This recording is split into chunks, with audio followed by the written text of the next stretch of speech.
It is return of the mask. The Denver metro area, minus the breakaway Republic of Dougco, is moving to an indoor mask or vax mandate to keep hospitals functioning. Businesses can have customers go mask-free if they're willing to check vaccination cards. Public health leader says it's time to stop pandering to the unvaccinated minority. You want to talk about smaller groups, though? Aurora's Republican leaders are trying to opt the whole city out of the business mask mandate because there's a tiny sliver of Aurora in Douglas County where we couldn't find a single business. And if you are rooting for the asteroid at this point, there's a CU professor trying to stop that. I didn't know I would be involved in trying to deflect an asteroid. You thought your job was high pressure. All that is next. Mask mandates are back. Back because some Coloradans are choosing to prolong the pandemic. So you got hospitals full of unvaccinated COVID patients, as well as patients with all the other things you go to a hospital for. And today you got public health leaders from across the metro area saying if people are simply not willing to get vaccinated, then mask mandates need to return at least through the holiday season. So this is a vax or mask mandate in Denver and surrounding counties. It's similar to the one already in place in Boulder County. Customers and businesses will be required to wear masks indoors unless that business opts to check the vaccine cards of people coming in and ensures that 95% of the people there are vaccinated.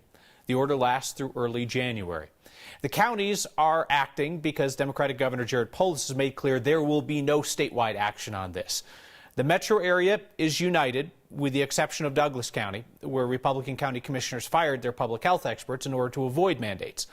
The public health leaders from the United Counties are suggesting that the mask or vax mandate is an opportunity for businesses to welcome in vaccinated Coloradans, who make up a majority of the population. 67%, 68% of Jefferson County residents, all Jefferson County residents from age 0 over 100, are fully vaccinated.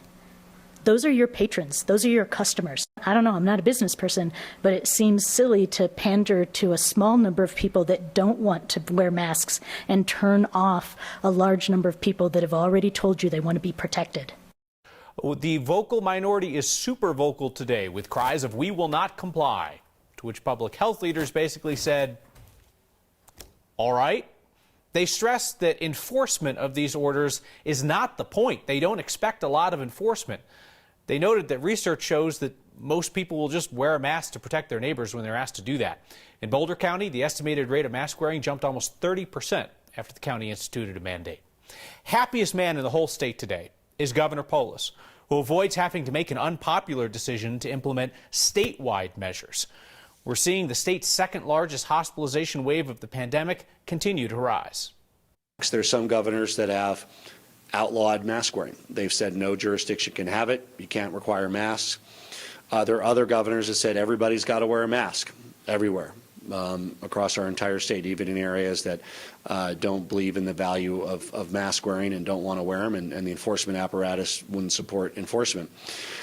We've taken a line here where we are supportive of our local communities in recognition that we have a very diverse state. I would never ban local jurisdictions from implementing public safety requirements, and I don't want to force them to. 1,576 people are currently hospitalized in Colorado with COVID-19. That is up 11 patients from the day before. It is an increase of 106 patients from last Tuesday. Unexpected bills, never pleasant. During the holidays, that much worse. Nearly 200 counselors who provide mental health help for low-income and minority communities in Colorado are being asked to return tens of thousands of dollars to Medicaid. Now, whether this is a mistake by the state or by those counselors, there are vulnerable Coloradans caught in the middle. Marshall Zellinger explains.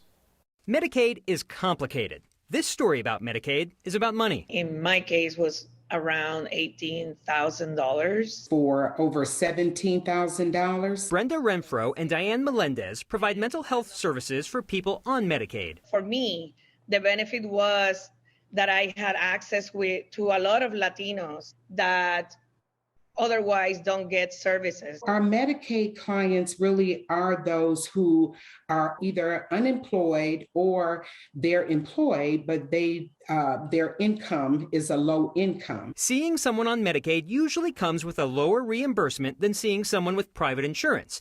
After each client, the provider, in this case Diane or Brenda, submit a reimbursement form. Now they're getting bills to pay Medicaid back for services they say they provided. They were saying that it wasn't entered correctly. The claims that they paid us wasn't entered correctly, with one box in particular, 24J, being missing. 24J is where a provider's unique ID number needs to be input. It basically tells Medicaid this is the person who provided the service we're reimbursing them for. In July 2019, Colorado Community Health Alliance, the group that handles Medicaid for certain Colorado counties, discovered the claim forms did not include the mandatory 24J. CCHA used newsletters to tell providers to start filling out their unique ID number. For those who didn't, Medicaid will seek money back, which leads us to the letters Diane and Brenda and 197 others have received. We feel, that we're being accused of fraud for not having a number in a box. It's sad and it's difficult. It's very frustrating. Diane said she submitted claims with her unique ID number.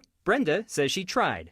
I wasn't able to fix any of them. They have until the end of the year to pay back the money or dispute the claims. If they do nothing, starting next year, anytime they submit reimbursement for Medicaid clients, that amount will be deducted from the amount they're supposed to pay back. And that impacts more than just the provider. I feel like I don't want to take more Medicaid clients. For us to have that money taken back and to see the clients, it's not sustainable. The state tells me that these providers can still remedy this by submitting the claims again with that unique ID number by the end of the year. I didn't see that on the letter they got, but I heard from one provider who said it was like a full-time job for one full week resubmitting the claims. Bottom line, Kyle, it's the clients who are at risk of missing out if providers start bailing on Medicaid because it's too complicated. Yeah, I feel like, listen, I understand they want resolution, but my biggest concern is if somebody goes to seek care and can't get it because of this. And there have been a number of changes, according to the providers of Medicaid, that have happened during COVID that are getting some of them leery of being Medicaid providers. And we could talk about insurance for an entire show and still not make sense of it, but if you have fewer people offering services for that select population, you're going to have issues about trying to get in. Hey, I need to see someone for my mental health. I can't because there are fewer people to choose from. All right. Please keep us apprised of how this one sorts out. Marshall, thank you. Well, the holidays can humble even the most confident humans, which is why our longtime tradition here at Next has been celebrating publicly your holiday fails, ours too, because they honestly make for far better stories than the picture-perfect holidays that we tend to brag about on social media anyway. We'd love for you to share the epic fails that your family still talks about years later. This is even better if you have a photo or a video. We have seen some unbelievable ones over the years. Send them to next@9news.com. We'll share some of our favorites over the next month. Before he ambushed and killed an Arvada police officer, he had this newly released run-in with police. Because you guys are terrible people, man. Lawyers who pushed election conspiracy theories in a Colorado courtroom are going to pay for that. And it's a mission that seems straight out of a movie script. A CU professor trying to help intercept an asteroid. It's going to crash into it at several kilometers per second. So, it's really going to be cooking. Bet you the dinosaurs wish they had that guy on their team, huh? That's next.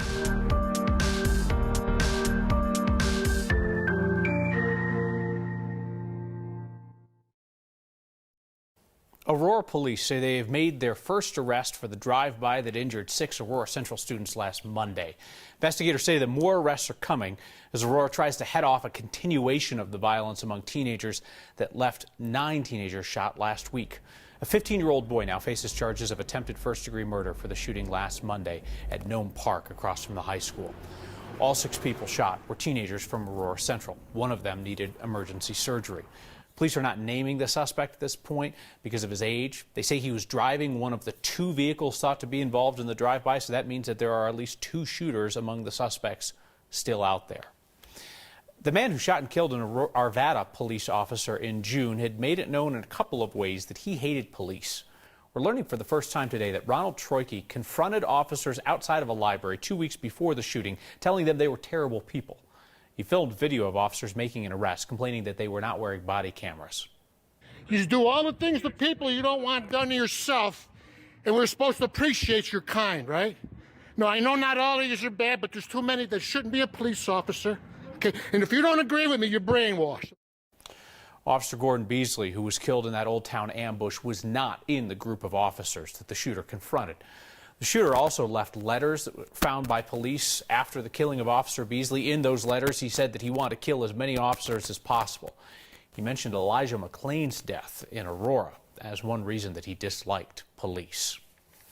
So I want to return for a moment to the mask mandates that were announced for most of the metro area today, and an oddity out of Aurora. The conservative majority on Aurora City Council, along with the mayor, is trying to opt the entire city out of the mask mandate for businesses because there's this tiny slice of Aurora that sits in Douglas County, which is anti-mask mandate. A tiny slice of Aurora where we couldn't find a business. Here's Steve Staker. Republican Aurora City Councilman Curtis Gardner says he's never doubted science about this pandemic. I do think masks are smart. I think you should wear a mask. I think you should get vaccinated. I'm boosted, and I think everyone should do that. My problem with this is the inconsistency that it creates for our residents. He's one of 6 current and soon-to-be Republican council members asking the city manager not to enforce the Tri-County Health mask mandate in the city of Aurora. The mask mandate does not apply in Douglas County, and that creates some inconsistencies for our residents and our businesses. Aurora covers 3 counties, mostly in Arapahoe, some in Adams, and a tiny little sliver in Douglas County. So tiny, in fact, it really is just a huge neighborhood without a commercial business in sight. No city facilities, no businesses. In fact, this part of Aurora accounts for less than 1% of the population here, fewer than 3,000 people. Using Douglas County as an excuse, which is less than 1% of our entire city's population, to impact the rest of the 99% is unbelievably, I think, it's just brazen. It's a brazen political ploy. Juan Marcano, a Democrat socialist on the Aurora City Council, isn't mincing words. This is honestly one of the things I was dreading would happen if we ended up with a Republican majority. And I was really hoping that some of my current colleagues wouldn't buy into that mess, but here we are. Neither is his fellow Democrat socialist, Allison Coombs. I can't help but think that it's a political motivator rather than a reasoned public policy debate. Steve asked all 3 of those council members if they think it's time for Aurora to establish its own city and county system, become like Denver and Broomfield. With that, among other things, they'd have their own health department, wouldn't be split between multiple counties. All 3 told Steve it would solve some issues for the city, but it would take a tremendous amount of political will, and it'd be pretty tough.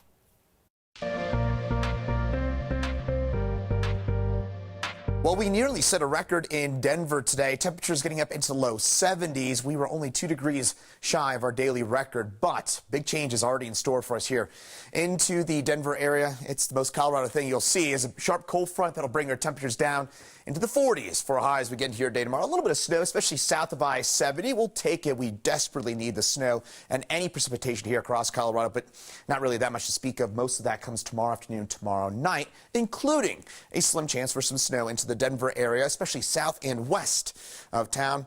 Denver, again, chance for a light rain or a snow shower. Won't be a big deal, unfortunately, because we could certainly use that rain for us. Not a whole lot of snow for us. And temperatures as we get into your day tomorrow, only topping out in the mid-40s.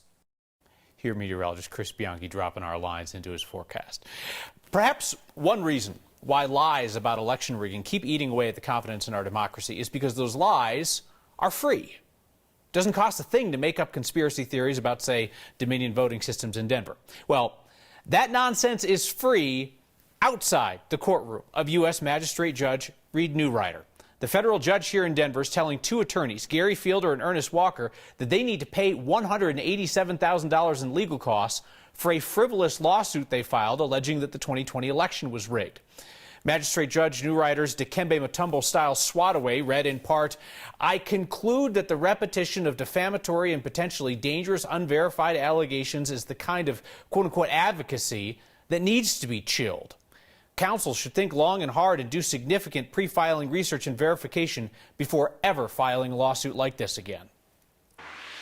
Tonight, NASA's going to fire a spacecraft at an asteroid trying to change its path. Go get it, Bruce Willis. This mission was designed to test something much more realistically than Armageddon, but to test the capability of deflecting an asteroid in case we ever saw one. That's not Bruce Willis, that's a CU professor doing some end-of-the-world type stuff. Next.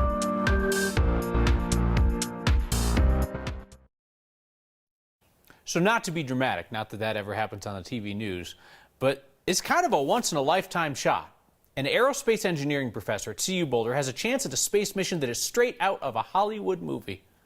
Our Byron Reed has a story. At Denver's Museum of Nature and Science, space exploration is a dream for some young minds. I've been a fan of space, and really probably it started with reading and watching science fiction growing up. Jay McMahon is now an aerospace engineering professor at CU Boulder and had his dream come true when he was asked by NASA to help with a space mission. For many missions, they have these proposals, they call them participating scientists programs. And so they invite people from the community to write proposals to see if they can be involved to help the science of the mission. He's helping with NASA's DART mission. That stands for the Double Asteroid Redirect Test. The agency's first ever attempt to redirect the path of an asteroid. And this is a mission where there's a binary asteroid system, which means there's two asteroids that orbit each other.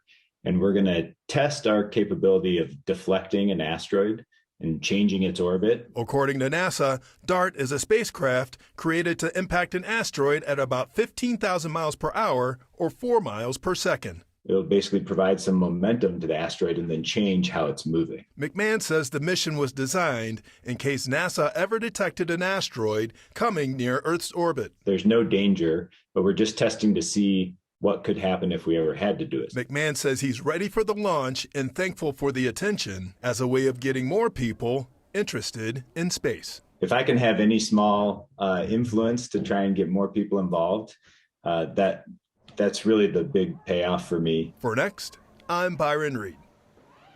DART launches late tonight on a SpaceX Falcon 9 from Vandenberg Space Force Base in California. McMahon says he and another colleague are working on a similar asteroid deflecting mission called Janus with Lockheed Martin. So maybe I was too dramatic. Maybe it's twice in a lifetime. There are elk on the golf course. All right. No, perhaps you don't understand. There are elk on the golf course. That and your feedback next. The most Colorado thing we saw today is a party too large to make a reservation. Tom was told to expect some elk on the golf course at Mariana Butte in Loveland last Sunday, but there was truly a butte load of them. I mean, there were dozens of elk. At this point, you playing through, you waiting, unclear.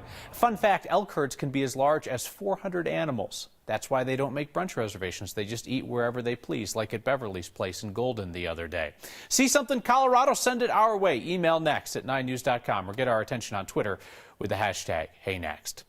Donnie Ceresa wrote in tonight, did not like the fact that I pointed out that it was conservatives on Aurora City Council who are trying to opt the entire city out of the mask mandate based on the fact that 0.6% of the population lives in Douglas County. Donnie wrote, Aurora City Councils are nonpartisan, Kyle. Yes, they absolutely are. And you've seen Marshall Zellinger's coverage on how the folks running have clear ideological views. And when one side gets the majority, they get to do things that other people roll their eyes at, like perhaps the 0.6% thing today.